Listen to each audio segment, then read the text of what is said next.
Welcome back. आज के class में हम एक काफ़ी इम्पोर्टेंट टॉपिक यहाँ पे डिस्कस करेंगे एंड ये टॉपिक जो हमारा है रीजनिंग इसका नाम है।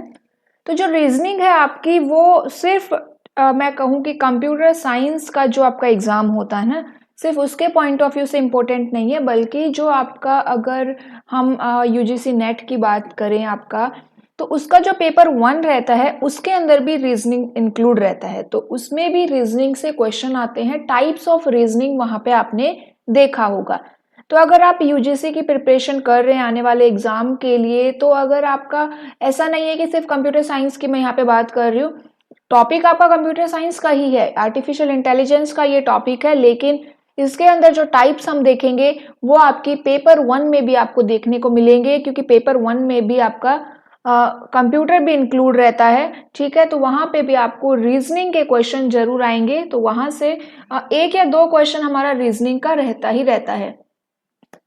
ठीक है, तो चलिए स्टार्ट करते हैं आज की हमारी क्लास अच्छी लगी तो क्लास को ज्यादा से ज्यादा लाइक एंड शेयर कर सकते हैं। ओके, तो यहाँ पे देखिए रीजनिंग क्या होती है। सबसे पहले हम डेफिनेशन से ही स्टार्ट करेंगे। तो reasoning can be defined as the logical process of drawing conclusions, making predictions or constructing solutions based on existing knowledge। Reasoning क्या है यहाँ पे कि रीजनिंग आपकी एक तरह से लॉजिकल प्रोसेस है। रीजनिंग के क्वेश्चन आपने देखे होंगे ना कि हमारी जो पेपर 1 होता है, जनरल जो पेपर होता है, उसके अंदर आपकी रीजनिंग के क्वेश्चंस आते हैं। ठीक है, तो यहाँ पे वो जो रीजनिंग होती है उसमें आजकल आपसे जनरली क्या कहते हैं कि सिंपल से क्वेश्चन ना पूछ के टाइप्स पूछी जा सकती है कि भाई ये जो एग्जाम्पल गिवन है एंड ये एग्जाम्पल किस टाइप की रीजनिंग का है। इंडक्टिव रीजनिंग है, डिडक्टिव रीजनिंग है, मोनोटोनिक, नॉन मोनोटोनिक, किस टाइप की रीजनिंग है। तो इस टाइप के क्वेश्चंस पूछ लिए जाते हैं। तो यहाँ पे रीजनिंग क्या है? रीजनिंग आपकी एक लॉजिकल प्रोसेस है।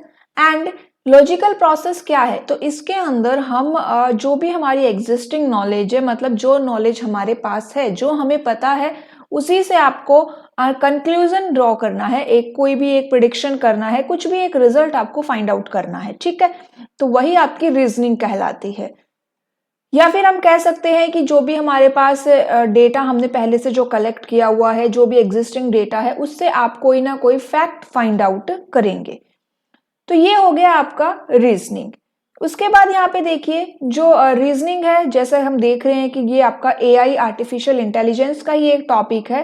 तो इसके अंदर हम इसको यूज करते हैं। जो आर्टिफिशियल इंटेलिजेंस सिस्टम है can simulate human like decision making and problem solving capability.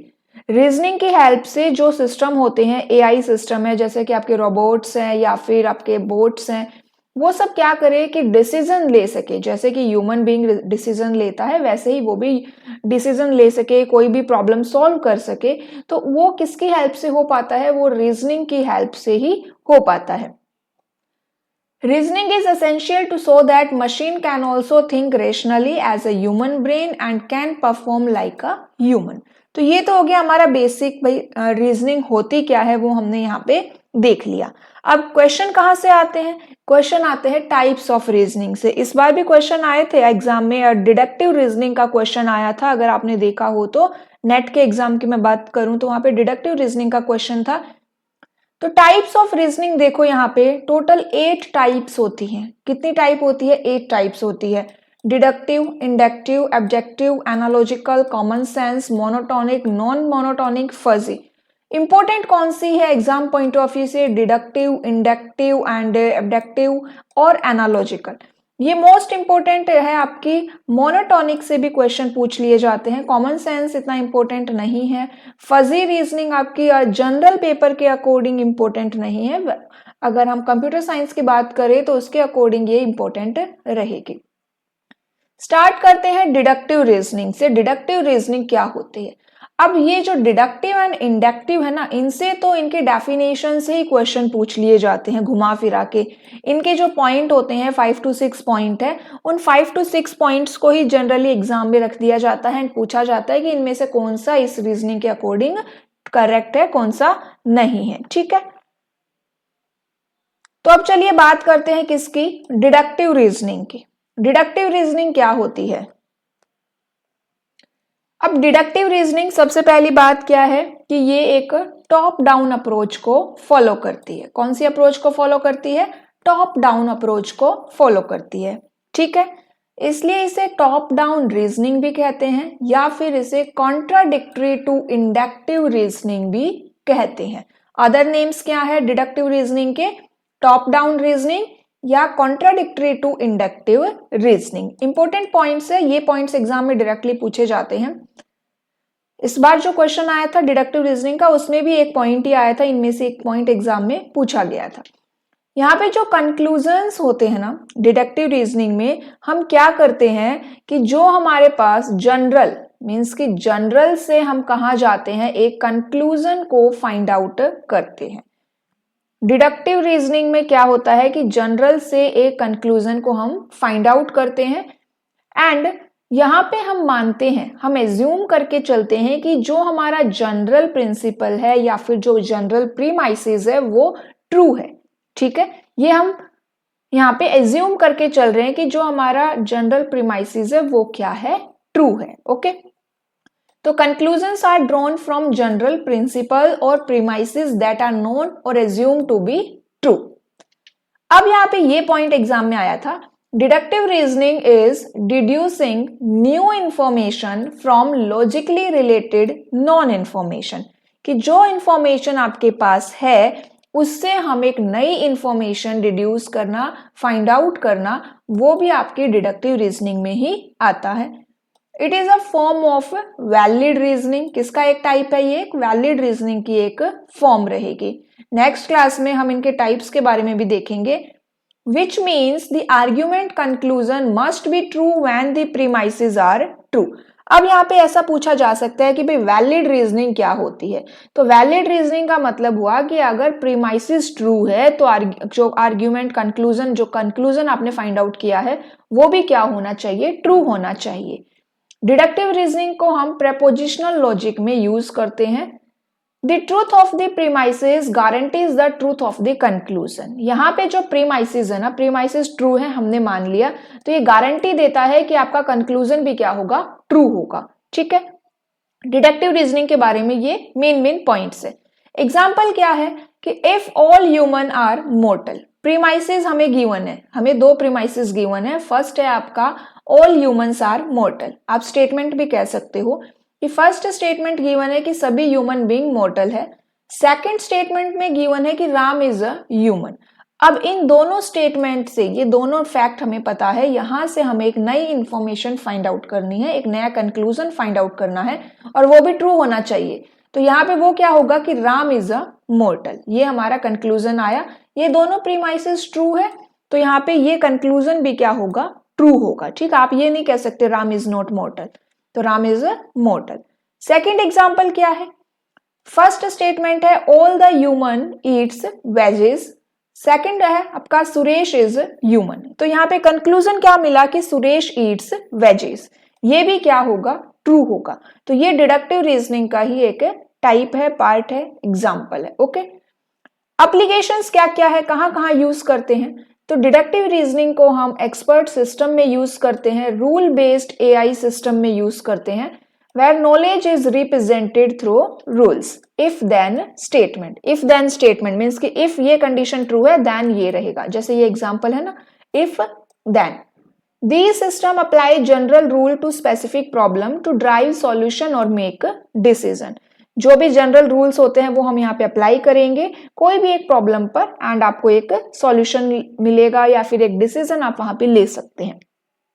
Diagram के थ्रू देखिए, यहाँ पे एक आपके पास एक थ्योरी होगी, देन वहां से आपको एक हाइपोथेसिस मिलेगा, एक पैटर्न फॉलो होता है एंड देन हम इसका कंफर्मेशन करते हैं। तो theory, hypothesis, then pattern and confirmation. Okay, ये क्या है? Deductive reasoning.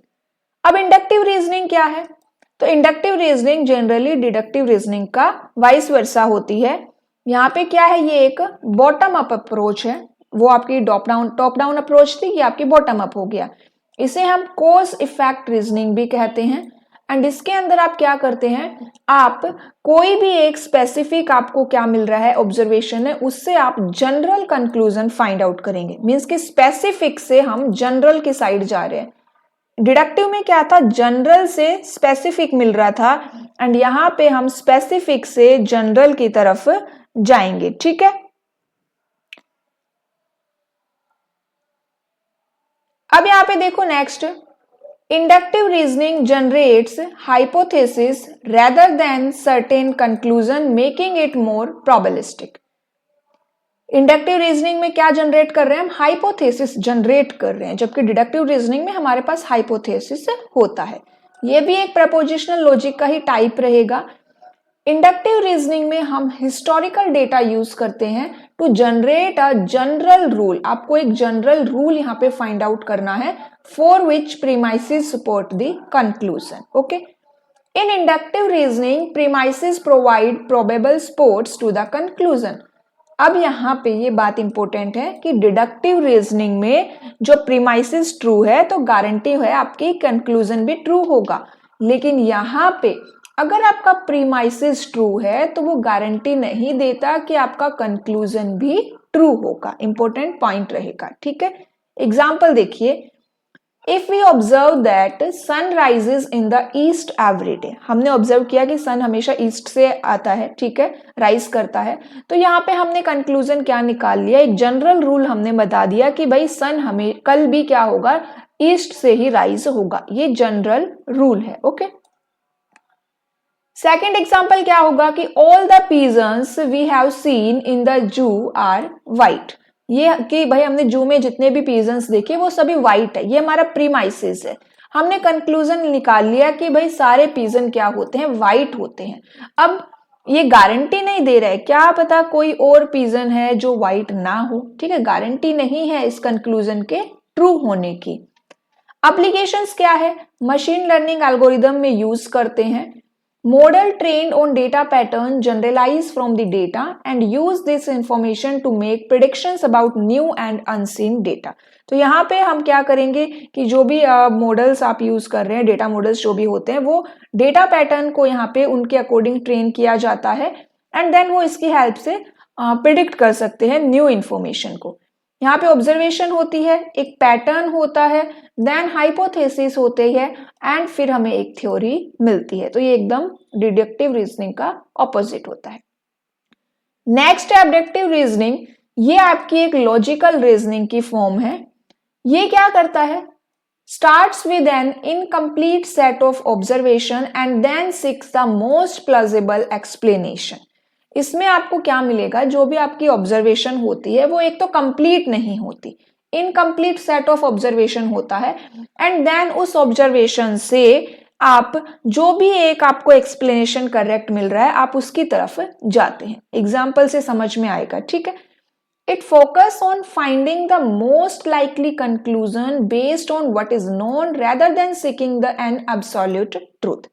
इसको आप इस तरह से समझो कि आपके सामने कुछ ऑब्जर्वेशन है, आपने कुछ ऑब्जर्व किया, आपने कंप्लीटली ऑब्जर्व नहीं किया, इनकम्प्लीट है आपकी इंफॉर्मेशन, लेकिन आपको जो पता है, आपकी जो नॉलेज है, आपने जो ऑब्जर्व किया उसके अकॉर्डिंग आपने एक कंक्लूजन फाइंड आउट कर लिया। अब ये जरूरी नहीं है कि भाई जो आपने ऑब्जर्व किया था उसके अकॉर्डिंग जो आपने कंक्लूजन निकाला वो करेक्ट है। मे बी आप अगर एकदम डीपली स्टडी करते तो वो जो आप कंक्लूजन निकाल रहे हो वो चेंज हो जाए, ठीक है, मे बी। तो यहाँ पे इनकम्प्लीट सेट ऑफ ऑब्जर्वेशन है, उसके अकॉर्डिंग जो आपको पता है उसके बेसिस पे आपने एक कंक्लूजन निकाल लिया और जो एक्चुअली में जो ट्रूथ है, जो एक्चुअली में कंक्लूजन आना चाहिए था, आपने उसको फाइंड आउट नहीं किया, ठीक है।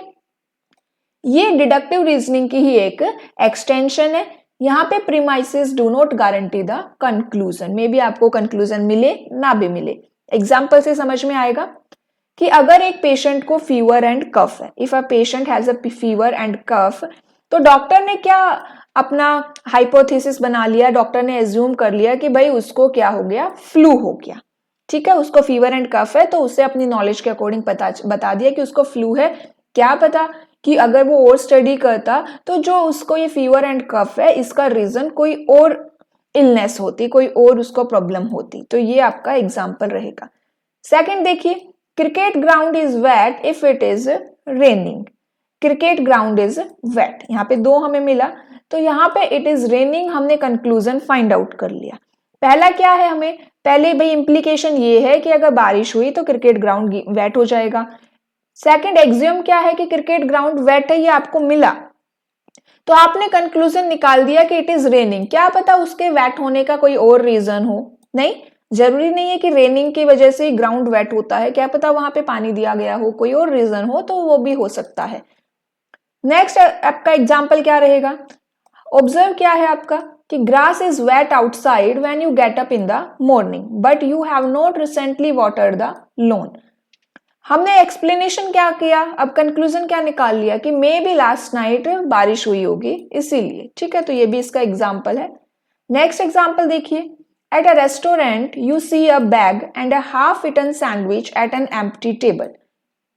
एक्सप्लेनेशन क्या है इसका कि table occupant is probably in the rest room, कि भाई उसने पूरा सैंडविच नहीं फिनिश किया तो आपने लगाया कि भाई मे बी वो रेस्ट रूम में है। नेक्स्ट एग्जाम्पल क्या है, you enter a basketball court and see a group of people in red shirt celebrating while another group in blue shirt sulk. Explanation क्या हुआ, एक्सप्लेनेशन ये हो गया कि भाई रेड शर्ट वाले सेलिब्रेट कर रहे तो मे बी वो जीत गए। ठीक है, तो ये हमने एक्सप्लेनेशन दिया, कंक्लूजन फाइंड आउट किया। ये गारंटी नहीं दे रहे हैं कि ये ट्रू है, मे बी इसका कोई और रीजन हो। ठीक है, तो ये हमारी ऑब्जेक्टिव रीजनिंग रहेगी। एप्लीकेशंस क्या है, डायग्नोस्टिक सिस्टम में हम इसको यूज करते हैं, जैसे मेडिकल डायग्नोस्टिक टूल या फॉल्ट डिटेक्शन सिस्टम में हम इसे यूज करते हैं। नेक्स्ट आपकी रीजनिंग आती है एनालॉजिकल रीजनिंग। एनालॉजिकल रीजनिंग क्या है, ये इंपॉर्टेंट है ये भी। इसके अंदर हम दो सिचुएशन को कंपेयर करते हैं। क्या करते हो आप, कंपेयर करते हो that share similarities using knowledge from one domain to solve problem in another. अब यहाँ पे देखो, एनालॉजिकल रीजनिंग कौन सी रीजनिंग होती है जिसमें आप कंपेयर करते हैं। तो कंपेयर में आप क्या कर सकते हो, अगर आपको कुछ कंपेयर करने वाले वर्ड्स मिल जाए, फॉर एग्जांपल सिमिलर, लाइक, इस टाइप के अगर आपको वर्ड मिल जाए ना कि आपको लगे कि यहाँ पे दो सिचुएशन गिवन है एंड दोनों सिचुएशन में कुछ ना कुछ कंपेरिजन हो रहा है या फिर उनमें कुछ सिमिलैरिटीज है, तब आप समझिएगा कि वो एग्जाम्पल एनालॉजिकल रीजनिंग का रहेगा। ठीक है, एग्जाम्पल है, if flying a drone is similar to piloting a helicopter. तो ये क्या हो गया, यहाँ पे हम ड्रोन एंड हेलीकॉप्टर को कंपेयर कर रहे हैं, तो इट मीन्स ये आपका एनालॉजिकल रीजनिंग का एग्जाम्पल रहेगा। अगर आपने नेट के प्रीवियस ईयर पेपर देखे हैं तो उसमें एनालॉजिकल रीजनिंग के काफी सारे एग्जाम्पल्स आपको देखने को मिल जाएंगे। वहां पे आप देख सकते हैं कि किस किस टाइप के वर्ड्स वहां पे यूज होते हैं, जैसे यहाँ पे लाइक भी मिल सकता है आपको। कंपेयर करने के लिए आपको समझ में आएगा कि ये एक सिचुएशन है, ये सेकंड सिचुएशन है। कहाँ पे यूज होता है, प्रॉब्लम सॉल्विंग में, डिसीजन मेकिंग में, knowledge transfer, specially in robotics and cognitive system में हम इसको यूज करते हैं। नेक्स्ट आपकी आती है common sense reasoning. Common sense reasoning वो होती है जो आप हमेशा यूज ही करते हैं, आपकी जो नॉलेज है, आपका जो एक्सपीरियंस है, उसके बेसिस पे आपने कंक्लूजन फाइंड आउट कर लिया, वो कॉमन सेंस रीजनिंग हो गई। ये एक इनफॉर्मल फॉर्म होती है रीजनिंग की एंड ये जैसे ह्यूमन बीइंग इसको यूज करते हैं, ये हम लोग इसको यूज करते हैं। It relies on good judgment rather than the exact logic and operates on heuristic knowledge and heuristic rule। इसके अंदर हम heuristic knowledge and heuristic rule का यूज करते हैं, कोई लॉजिक यहाँ पे अप्लाई नहीं होता है। तो ये आपके कॉमन सेंस रीजनिंग है जिसे आप अपने डे टू डे जो सिचुएशंस होती है, प्रॉब्लम्स होती है, उनको हैंडल करने में यूज करते हो। एग्जाम्पल देखिए, if it rains we can expect the ground to get wet. Second example है, one person can be at one place at a time. ये कॉमन सेंस की बात है। If I put my hand in a fire then it will burn. ये क्या है, आपके common sense यहाँ पे यूज हो रही है। एप्लीकेशंस क्या है, कहाँ पे यूज करेंगे, जैसे कि आपके कन्वर्जेशनल एजेंट्स है जो सीरी, एलेक्सा है, उनमें आपकी ये रीजनिंग को यूज किया जाता है। फिर नेक्स्ट हमारी यहाँ पे है monotonic reasoning. Monotonic reasoning refers to a form of reasoning where conclusion once drawn cannot be reversed even if new information becomes available। Monotonic reasoning वो होती है कि इसके अंदर जो भी आपने एक बार कंक्लूजन फाइंड आउट कर लिया, आप उसे चेंज नहीं कर सकते, फिर चाहे आपकी इंफॉर्मेशन कितनी भी अपडेट हो जाए। ठीक है, तो ये आपकी मोनोटोनिक रीजनिंग है जिसके अंदर आप अपने कंक्लूजन को चेंज नहीं कर सकते, फिर चाहे आपको कोई भी न्यू इंफॉर्मेशन मिले। एग्जाम्पल देखिए, अर्थ रिवॉल्व्स अराउंड द सन। ये बात क्या है, फिक्स। आप कितनी भी न्यू इंफॉर्मेशन निकाल लीजिए, ये फैक्ट हमेशा ट्रू ही रहेगा, यूनिवर्सल ट्रूथ है ये आपका। सहारा इज अ डेजर्ट। अब आप डेजर्ट के बारे में कोई भी नई इंफॉर्मेशन निकाल लो, ये बात क्या रहेगी, ट्रू ही रहेगा कि सहारा डेजर्ट ही रहेगा, ठीक है, वो चेंज नहीं होगा। एप्लीकेशन क्या है इसकी, कहाँ पे यूज करते हो, कन्वेंशनल रीजनिंग सिस्टम में, आपकी लॉजिक बेस्ड एआई, वहां पे हम इसे यूज करते हैं। एडवांटेजेस क्या है इसका, एडवांटेज ये है कि जो आपका ओल्ड प्रूफ है वो हमेशा वैलिड रहेगा, वो चेंज नहीं होगा। अगर आपने कोई नया फैक्ट भी फाइंड आउट कर लिया तब भी आपका वो पहले वाला चेंज नहीं होगा, वो हमेशा ट्रू ही रहता है। डिसएडवांटेज क्या रहेगा कि we can not represent the real world scenario. Second, यहाँ पे जो हाइपोथेसिस नॉलेज है can not be expressed with monotonic reasoning which means fact should be true. Since we can only derive conclusion from the old proof, so new knowledge from the real world cannot be added. New knowledge हम इसके अंदर add नहीं कर सकते। Non monotonic reasoning क्या होती है, ये वो रीजनिंग होती है जिसके अंदर आप अपने कंक्लूजन को रिवाइज कर सकते हो, यहाँ पे फिक्स नहीं हो जाएगा, ये डायनामिक इन्वायरमेंट है, यहाँ पे आप जैसे जैसे अपनी नॉलेज को अपडेट करते जाएंगे वैसे वैसे आप अपने कंक्लूजन को रिवाइज कर सकते हैं, न्यू इन्फॉर्मेशन आप अपने नॉलेज बेस में ऐड कर सकते हैं, ठीक है। Human perception for various things in daily life is a general example of non-monotonic reasoning. अब हमारा जो perception है, हमारा जो point of view है, फिक्स नहीं हो गया किसी भी एक, फॉर एग्जाम्पल किसी एक पर्सन के रिगार्डिंग है, आपने आज कुछ सोचा, मे बी कुछ टाइम बाद आप उसके बारे में अपना न्यू पर्सपेक्टिव बना ले, तो वो क्या हो गया, नॉन मोनोटोनिक रीजनिंग का एग्जाम्पल रहेगा। अब यहाँ पे एक और एग्जाम्पल देखो, हमने स्टार्टिंग में हमने बोला कि ऑल बर्ड्स कैन फ्लाई, ये हम स्टार्टिंग में बोलते हैं कि सभी बर्ड फ्लाई कर सकते हैं। फिर आपके पास एक न्यू इन्फॉर्मेशन आई कि जो पेंगुइन्स होते हैं वो फ्लाई नहीं कर सकते, लेकिन पेंगुइन बर्ड है, तो यहाँ पे पीटी क्या है, वो भी एक बर्ड है। फर्स्ट इंफॉर्मेशन है बर्ड्स कैन फ्लाई, सेकंड है penguins can not fly and PT is a bird, तो हमने बोला कि पीटी कैन फ्लाई। लेकिन अगर यहाँ पे बोल दे कि पीटी इज अ पेंगुइन, तब आप क्या कहोगे, तब आपका ये जो आपने कंक्लूजन निकाला है वो चेंज हो जाएगा, आप कहोगे कि पीटी कैन नॉट फ्लाई। तो ये हमारी नॉन मोनोटोनिक रीजनिंग रहेगी, डायनामिक डिसीजन मेकिंग सिस्टम में हम इसे यूज करते हैं। एडवांटेजेस कहाँ है, रियल वर्ल्ड सिस्टम में आप इसको यूज कर सकते हो, जैसे कि रोबोट नेविगेशन में, and we can choose probabilistic fact and can make assumptions. Disadvantage क्या है कि यहाँ पे जो ओल्ड फैक्ट है वो आपका मे बी वो चेंज हो जाए, इनवैलिडेट हो जाए, ठीक है, by adding new sentence, and इसे हम किसी भी थ्योरम प्रूव करने में यूज नहीं कर सकते। लास्ट आपकी रीजनिंग है फजी रीजनिंग। फजी रीजनिंग कहाँ यूज होती है, तो fuzzy reasoning handles uncertainty and imprecision by allowing degree of truth rather than binary true false outcomes. तो यहाँ पे आप क्या यूज करते हो, यहाँ पे अनसर्टेनिटी को हैंडल किया जाता है एंड डिग्री ऑफ ट्रूथ पे यहाँ पे हम ध्यान देते हैं। एग्जाम्पल क्या है यहाँ पे, एग्जाम्पल देखिए कि in human language statement like it is warm outside, यहाँ पे हमने बोला कि वार्म आउटसाइड है, एंड आर वेग, तो फजी रीजनिंग में आप इसे डिग्री ऑफ ट्रूथ में, डिग्री में आप इसे मेंशन करेंगे, डिग्री मींस कि आप इसे 0.7, 0.8, 0.9 में मेंशन करेंगे रेदर देन द ट्रू और फॉल्स। फजी रीजनिंग से कंप्यूटर साइंस का जो पेपर होता है ना उसमें न्यूमेरिकल आता है, जो हम आगे आने वाली क्लासेस में डिस्कस करेंगे कि कैसे हम ये degree of truth find out करेंगे। तो बेसिकली अभी जो जनरल के अकॉर्डिंग मैं बात करूं तो फजी रीजनिंग में हम ट्रू और फॉल्स में इंफॉर्मेशन को नहीं बताते कि भाई करेक्ट है या इनकरेक्ट है, यहाँ पे आप डिग्री में बताते हैं कि भाई 0.1 करेक्ट है, 0.2 है, 0.3 है, 0.4 है, डिग्री की फॉर्म में हम यहाँ पे अपना आंसर देते हैं, ठीक है। एप्लीकेशंस क्या है, कहाँ पे यूज करते हैं, कंट्रोल सिस्टम में यूज करते हैं, such as temperature regulation in air conditioners, washing machine, autonomous vehicle system, यहाँ पे हम इनको यूज करते हैं।